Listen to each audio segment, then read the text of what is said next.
Ce sont les meilleurs business à lancer en 2025. Tu veux percer en 2025? Si tu pensais vendre des coques de téléphone ou devenir influenceur, en postant des selfies suffirait à changer ta vie, mauvaise nouvelle. Tire à faire un tour avec les gilets jaunes. 2025, c'est le moment où seuls les malins, ou plutôt les audacieux, vont rafler la mise. Imagine tu te lances dans un business aussi pété qu'un DVD en 2025. Résultat, t'es condamné à regarder les autres briller pendant que toi, tu stagnes avec tes grandes idées jamais rentables. Voici le top 5 des business que tu devrais lancer cette année. Si tu veux enfin arrêter de jouer dans la cour des amateurs. Et surtout, n'oublie pas de t'abonner. 1.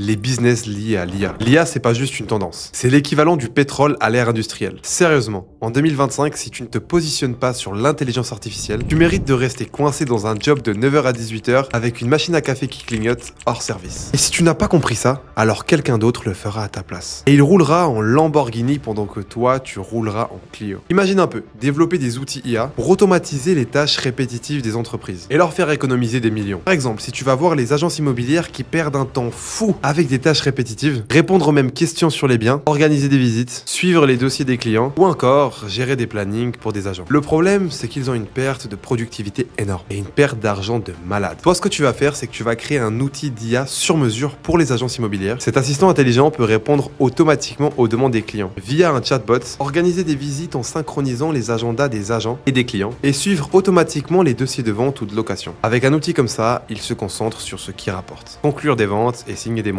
Et du coup, toi, tu prends un pourcentage sur les ventes ou un fixe pour les process que tu mets en place. Mais attention, l'IA, ce n'est pas la fête au village. Ça ne va pas être une promenade de santé. Si tu ne comprends rien au code ou aux algorithmes, et prépare-toi à investir lourdement dans des experts et leur payer leur points en or. Il y a aussi des géants comme Google, OpenAI et des startups qui débarquent avec des budgets que tu n'as même pas en rêve. Mais rien de grand n'est facile. Si tu veux vraiment changer de vie en 2025, l'IA, c'est l'un des meilleurs paris. Celui qui va suivre est quand même très puissant. Numéro 2, l'achat-revente. Attends, t'as cru qu'acheter des trucs pas chers pour les revendre plus cher, c'était réservé aux brocantes et aux coins de rue? Bienvenue dans le monde réel. Lorsque je suis rentré dans le monde du business, j'achetais des lunettes en Chine en grande quantité. Et je les revendais à des particuliers sur Facebook Marketplace. Et je peux te dire que dès les premiers mois, je faisais 3 à 4 fois plus que mon salaire à l'âge de 16 ans. Une paire de lunettes en grande quantité me coûtait approximativement 4 €. Et je les revendais au prix de 100 €. Étant donné que ces lunettes étaient un petit peu dorées, avec quelques symboles, elles avaient un aspect assez luxueux. Ce qui faisait que la valeur perçue était largement plus haute que 100 €. Ce que j'ai remarqué, c'est que c'était un profil bien précis de personnes qui achetaient ce type de lunettes. Ce que j'ai fait, c'est que j'ai étudié un petit peu ce type de marketing et j'ai commencé à m'adapter à ces personnes. Je vendais approximativement 5 à 6 lunettes par semaine, je te laisse faire le calcul. Et ensuite, en creusant un petit peu dans ma tête, j'ai pensé à une idée de génie. Collaborer avec des magasins dans toutes les villes de Suisse romande pour en vendre un maximum. Et c'est ce que j'ai fait. J'allais voir des magasins avec mon culot et je leur disais que ce produit-là marchait et qu'ils allaient se faire énormément d'argent. Je déposais 20 à 30 lunettes dans le magasin et tous les mois, je recevais un virement sur mon compte bancaire. Ce que je faisais, c'est que je donnais 30% au magasin avec qui je travaillais et dans ma poche, j'empochais 70 €. Ainsi, j'ai multiplié mes ventes sans forcément augmenter mes heures de travail.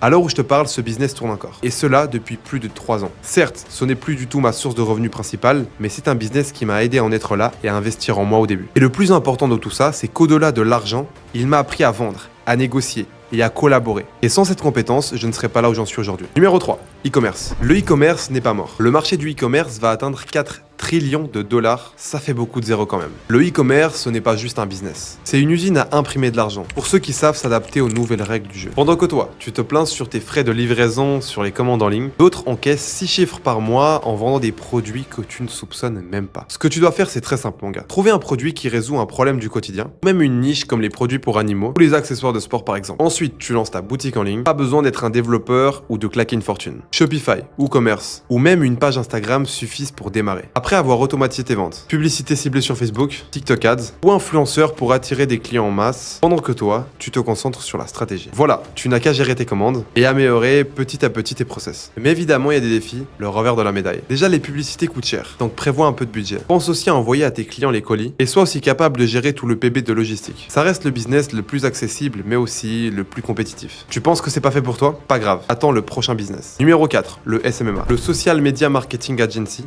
SMMA. En vrai, c'est un bon business si tu n'as pas de capital. Ce que tu vas faire, c'est que tu vas chez des PME. Ces gens galèrent à développer leur présence sur les réseaux sociaux. Ils postent à l'arrache, leurs pubs sont moches et ils n'ont même pas de stratégie. Toi, tu deviens leur expert digital, tu gères leurs pubs, leurs posts, leurs images. En gros, tu transformes leur compte Insta et Facebook en vraie machine à générer des clients. Ce qu'ils y gagnent, c'est que tu leur ramènes du business. Et eux, ils te payent par mois. Je te prends un exemple. Si tu as 5 clients à 1000 euros, ce qui est largement faisable dans le milieu du social media marketing agency, tu vas pouvoir te dégager un revenu mensuel de 5000 euros. Et le meilleur dans tout ça, c'est que tu peux très vite le déléguer à des pays en développement comme le Bénin, le Maroc et tous les autres pays qui parlent français en Afrique par exemple, pour une bouchée de pain. Et d'autant plus, tu vas aider beaucoup de personnes dans ces pays-là et tu vas avoir un très bon prix. Je te dis ça parce que j'ai personnellement fait ça avec mon agence de marketing que j'avais et qui aujourd'hui tourne encore en automatique. Pourquoi ? Parce que je me dis que le rapport qualité-prix est exceptionnel et surtout, tu vas aider énormément de personnes avec une bouchée de pain pour toi, mais pour eux, c'est largement un très très bon salaire. Maintenant, accroche-toi bien.